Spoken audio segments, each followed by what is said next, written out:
Si Inday Sara ay binanatan ng binanatan last year at hindi naman natin nakita na si Bongbong Marcos standing behind Sara or defending Sara. Sino ba? Diba?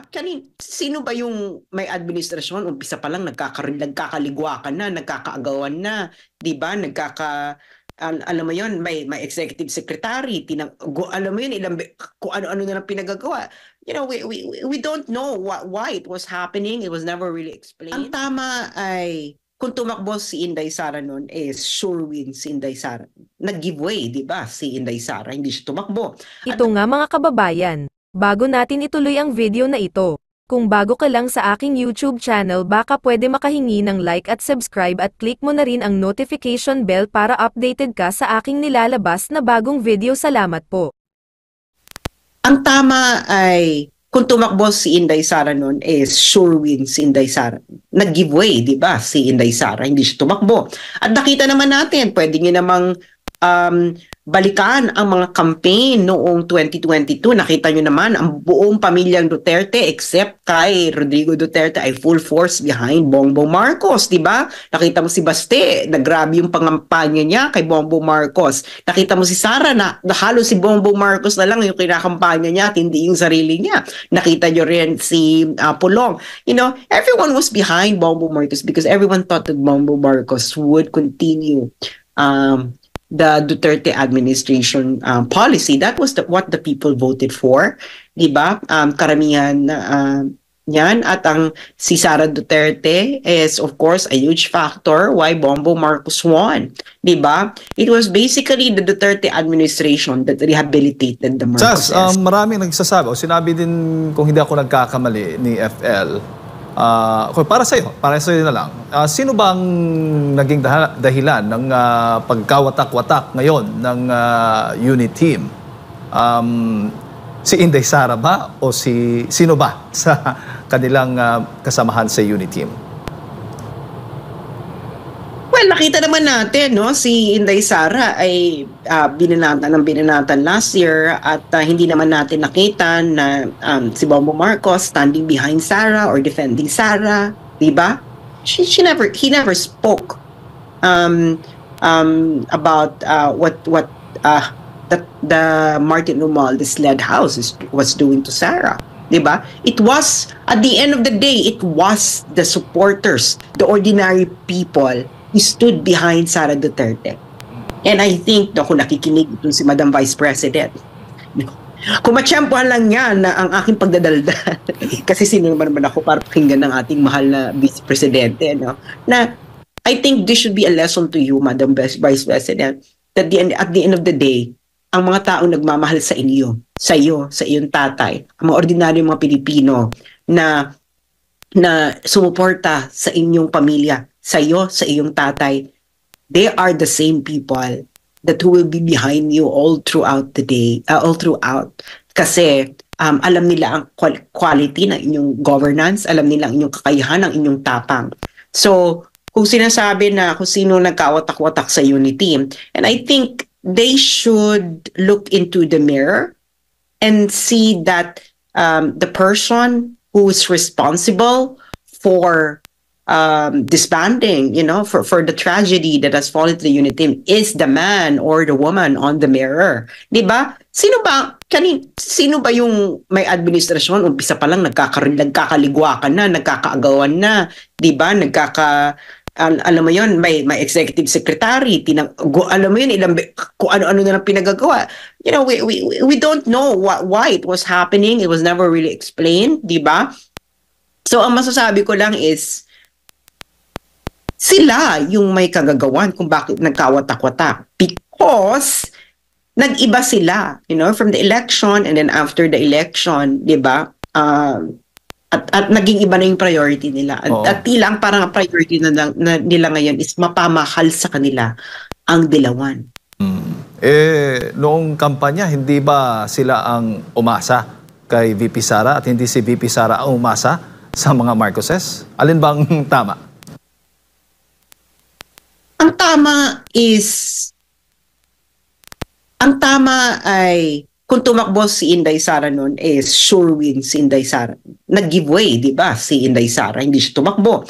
At nakita naman natin, pwede nyo namang balikan ang mga campaign noong 2022. Nakita nyo naman, ang buong pamilyang Duterte except kay Rodrigo Duterte ay full force behind Bongbong Marcos, di ba? Nakita mo si Baste, nagrabe yung pangampanya niya kay Bongbong Marcos. Nakita mo si Sara na halos si Bongbong Marcos na lang yung kinakampanya niya at hindi yung sarili niya. Nakita nyo rin si Pulong. You know, everyone was behind Bongbong Marcos because everyone thought that Bongbong Marcos would continue the Duterte administration policy. That was what the people voted for, di ba?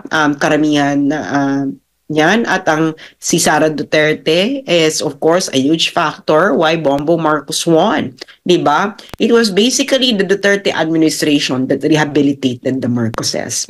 Hindi ba? Yes. Kailan ba nailibing ang tatay nito ni Bongbong Marcos at ang father-in-law ni Lisa Araneta Marcos? It was during Duterte administration. So Duterte administration rolled the carpet for the Marcoses to be back in power. But now, it seems that it's not the Marcos brand that we're seeing, but a different kind of brand. Maybe it's the Araneta Marcos brand. No, hindi ito yung akala natin is magandang pagpapatakbo ng father-in-law ni Lisa Marcos. And it seems that maybe Lisa Marcos haven't learned anything from the father-in-law. Pero sabi ni First Lady Sas, my husband will do everything to protect you. Di mo ba naramdaman yun?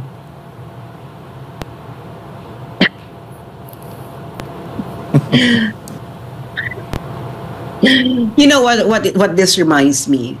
This reminds me of narcissistic boyfriend telling the girlfriend na inaapi niya na I'm doing this for your own good. Alam mo yan? That's what this. Oo. Ngayon, Sas, nakita na natin, nagsalita na mismo ang First Lady. Alam na natin kung ano ang kanyang posisyon, ang relasyon nila sa pagitan ng Vice Presidente. Ano bang dapat gawin ng pangalawang Pangulo? Dapat ba siyang manatiling tahimik lang? Magpapabugbog lang? Ano ba? I think the Vice President should not be onion skin. You know, Lisa Araneta Marcos is an ordinary citizen. She's protected by the Constitution. She has freedom of speech. Hindi ba? At bilang, hindi naman kasi official ng government, itong si First Lady. So she can have the freedom of an ordinary citizen in terms of freedom of speech. And of course, alam naman natin ang jurisprudence ng Supreme Court of the Philippines na nagsasabi na ang mga public officials like Vice President Inday Sara should not be onion skin. And I think the Vice President is a veteran when it comes to this kind of issues. And ang hula ko kasi dyan, the Vice President would just respect citizen Lisa Araneta Marcos for expressing her freedom of speech directed towards an elected public official. So, ayun lang naman, di ba? Parang Sara Duterte can face her critics, whether from the government or from or ordinary citizens. And ito naman kasi si Lisa Araneta Marcos, she's not an elected official. And so I believe Vice President Sara Duterte will deal with citizen Lisa Araneta Marcos just like how Vice President Sara Duterte will deal with a citizen critic of hers. And that is to respect their freedom of speech. Ayan. And Sas, kaya siguro napitik ni First Lady si VP Sara kasi meron siyang tattoo, kasama ka rin. Merong tattoo kasi nung tinanong siya kung mabait ba, kamusta ang mga anak niya, sabi niya, mababait yung anak niya, wala siyang narinig na may binugbog sila, tapos, may tattoo sila.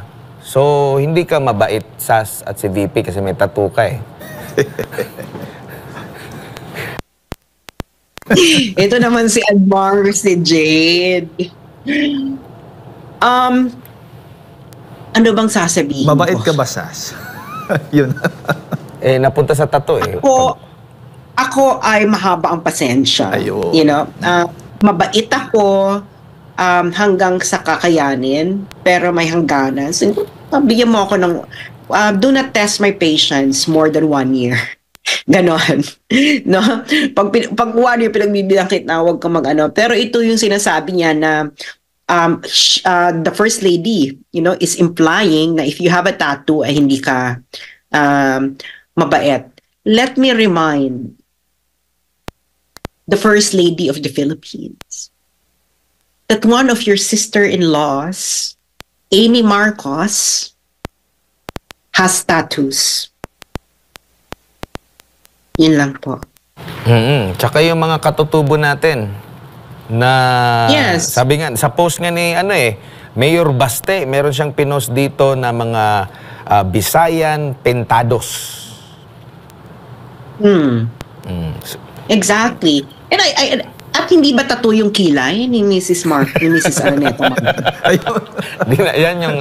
Ayan, hindi namin alam. Di ko alam kung anong Totoo niyan. ba, Sas? Ano ba? Tanong Please yun. Tatanong lang. Can someone verify?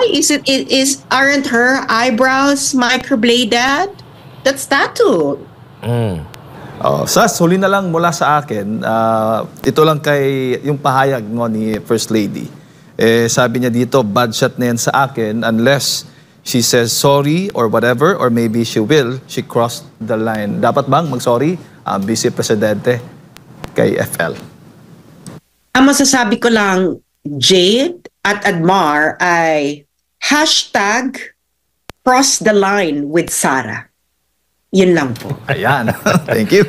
Tsaka sinabi na niya, basta may tattoo, hindi mabait. Parang ganun yung so wala na yun. Di ba mga tato, magsama-sama tayo may tato? Ayun. No? Oo. Magsama-sama Lalaban, tayo may tato. Hindi Pati na rin yung magpapasukin, pati na rin yung tattoo sa kilay, apektado din doon. Sama. Lahat na yun, yung mga masasama pala yun. Lahat